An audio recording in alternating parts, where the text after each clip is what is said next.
Good morning, students.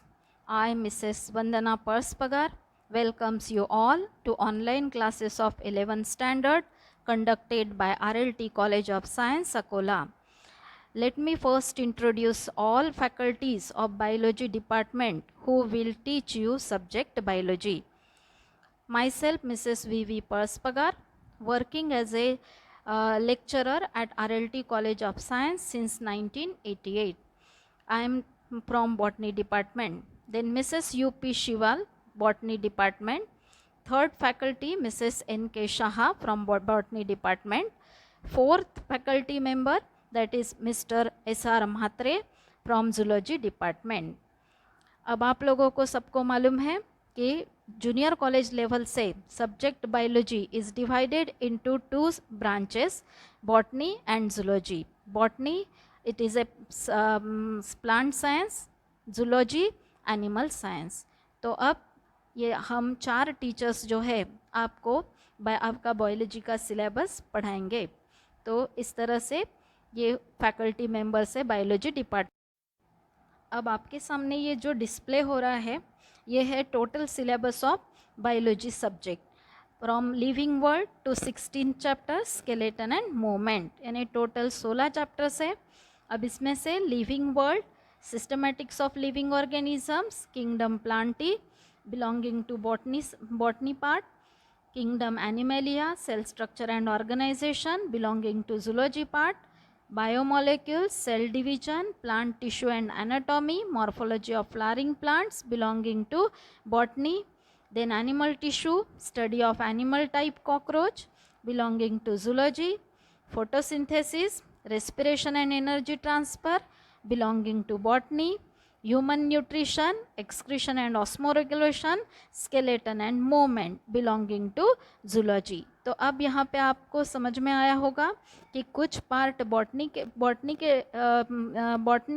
Portion से है और कुछ पार्ट जो है जूलॉजी पोर्शन से है. तो इस तरह से total syllabus is divided into 16 chapters और ये सीक्वेंस आपके सामने है. तो this is the syllabus of 11. आप लोगों को सबको मालूम है कि due to this pandemic Covid कुछ हम क्लासरूम टीचिंग नहीं कर पा रहे हैं, उसके लिए ऑनलाइन क्लासेस शुरू किए हैं. तो अब ये पैंडेमिक ईयर 2020-2021 के लिए, एकेडमिक ईयर के लिए कुछ पोर्शन 25% पोर्शन सिलेबस का रिड्यूस किया है. तो अब ये जो डिस्प्ले हो रहा है 2 चैप्टर्स का रिड्यूस्ड नॉन इवैल्यूएटिव पोर्शन है. चैप्टर नंबर 1 में सिर्फ एक ही टॉपिक है 1.1, first topic basic principles of life, वो इवैल्यूएटिव है यानी वो सिलेबस में रहेगा. बाकी रिमेनिंग जो है 1.2, 1.3, 1.4, 1.5, 1.6 एंड 1.7 ये डिलीटेड पोर्शन है, तो आपके किताब में ये मेंशन कर लेना. देन चैप्टर नंबर 2 जो मैं पढ़ाने वाली हूँ उसमें भी एक ही टॉपिक है 2.13, last topic, salient features of 5 kingdom. बाकी सब टॉपिक 2.1 to 2.11 ये डिलीटेड पोर्शन में है. तो ये सब डिलीटेड पोर्शन जो है आपके टेक्स्ट बुक में क्रॉस कर देना. तो अब जो मैं सेकेंड चैप्टर पढ़ाने वाली हूँ, फर्स्ट चैप्टर में बेसिक प्रिंसिपल्स ऑफ लाइफ आपको शाह मैडम ने पढ़ाया है. अब second topic chapter number 2 systematics of living organisms, तो वो मैं आप लोगों को पढ़ाऊँगी. तो उसमें एक ही टॉपिक रहा है 2.13 सेलिएंट फीचर्स ऑफ 5 किंगडम. तो अब वो 5 किंगडम क्लासिफिकेशन जो है उसके लिए इंट्रोडक्टरी पार्ट कुछ चाहिए, वो हम देखेंगे. तो उसमें सिस्टमैटिक्स और क्लासिफिकेशन जो डिलीटेड पोर्शन आपको दिख रहा है यहाँ पे 2.1 एंड 2.2, उसमें सिर्फ डेफिनेशंस हमको मालूम होनी चाहिए जो क्लासिफिकेशन पढ़ने के लिए बेसिक इसेंशियल पार्ट है. तो इस तरह से ये डिलीटेड पोर्शन है. Let us start the chapter number 2 systematics of living organisms. अब यहाँ पे फर्स्ट वर्ड सिस्टमैटिक्स दिया हुआ है, तो हमको ये समझना जरूरी है कि what is systematic. Systematics is a branch of biology which deals with the study of types and diversity of organisms and their comparative and evolutionary relationship. ये जो टर्म सिस्टमैटिक है it was first coined by Linnaeus. Linnaeus ने सबसे पहले ये systematics term को derive किया था या बनाया था. अब आप लोगों को पता है कि enormous diversity of living organisms are present on planet. 1.7 million species of plants and animals, plant और एनिमल्स की 1.7 मिलियन स्पेसीज प्लैनेट के ऊपर है. They show great variation in shape, size, nutrition, habitat, character. बहुत सारा वेरिएशन है, बहुत सारा अलग अलग कैरेक्टर्स दिखाई देते. It could be impossible to remember and the identifying characters of each one of them individually due to variation. It is also impossible to study various kinds of plants and animals without arranging them into definite group. तो इसीलिए हमको systematic arrangement of organisms based upon similarities and dissimilarities, that is classification करना जरूरी है. तो अब next definition है systematic arrangement of organisms into different groups on the basis of their similarities and dissimilarities is called classification. तो अब आप लोगों को समझ में आ गया होगा what is systematics and what is classification. Systematics means study of diversity of living organisms, और classification systematic arrangement of organisms into different groups on the basis of their similarities and dissimilarities is called classification. Systematic से हमको क्या पता चलता है कि कितने type के प्लांट, कितने टाइप के एनिमल्स प्लैनेट के ऊपर है, और फिर क्लासिफिकेशन से क्या फायदा होता है. क्लासिफिकेशन से हमने उसको उसके सिमिलरिटीज और डिसिमिलरिटीज की बेसिस पर से डेफिनेट ग्रुप में उसको प्लेस किया. तो अब हम देखते हैं लीनियस टू किंगडम सिस्टम. अब आप लोगों को मालूम है कि on the basis of similarities and differences living organisms are divided into different groups, और इसी को क्लासिफिकेशन कहते हैं. तो अब हम देखेंगे classification system, two kingdom system of classification. तो ये सबसे पहले कार्ल लिनियस नाम के साइंटिस्ट ने एंटायर लिविंग वर्ल्ड को on the basis of mode of nutrition and locomotion classify किया था दो किंगडम में, kingdom plantae and kingdom animalia. इसलिए इसको बोलते हैं two kingdom system of classification और two kingdom classification system which was proposed by Carl Linnaeus.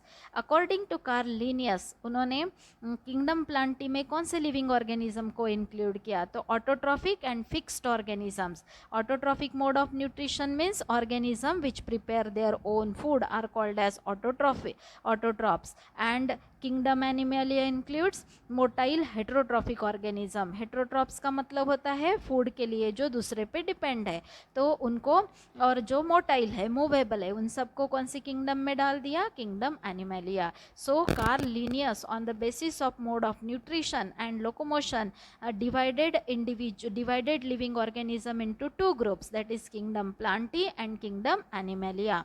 इसलिए इसको बोलते हैं two kingdom system of classification proposed by Linnaeus. तो स्टेप बाय स्टेप हम क्लासिफिकेशन सिस्टम्स देखेंगे. अब हम step by step classification system पढ़ रहे हैं. पहले टू किंगडम क्लासिफिकेशन सिस्टम, अभी three kingdom classification system. Two kingdom classification system Linnaeus ने प्रपोज की थी. Three kingdom classification system Ernst Haeckel ने प्रपोज की है. वहाँ पे दो क्राइटेरिया लिए थे क्लासिफिकेशन के लिए. यहाँ एक और क्राइटेरिया ऐड हुआ है, whether that living organism is unicellular और मल्टीसेल्युलर. पहले प्लांटी और एनिमेलिया में दोनों में भी यूनिसेल्युलर और मल्टीसेल्युलर लिविंग ऑर्गेनिज्म थे, मगर अर्नस्ट हैकल ने यूनिसेल्युलर ऑर्गेनिज्म का एक सेपरेट किंगडम बनाया, किंगडम प्रोटिस्टा. तो एक और किंगडम अब तैयार हो गया. Kingdom protista includes all unicellular eukaryotes, यानी उसमें यूनिसेल्युलर प्लांट भी आएंगे, यूनिसेल्युलर एनिमल्स भी आएंगे. और मल्टीसेल्युलर प्लांट्स का kingdom, kingdom Plantae, multicellular animals का किंगडम, किंगडम एनिमेलिया. तो इस तरह से अब कितने किंगडम हो गए? Three kingdom. Kingdom protista which includes unicellular plants and unicellular animals. Kingdom plantae includes multicellular eukaryotic plants. Kingdom animalia includes multicellular motile animals, eukaryotic heterotrophic animals. तो इस तरह से ये हो गया three kingdom system of classification which was proposed by Ernst Haeckel. एक और kingdom यहाँ बन गया प्रोटिस्टा.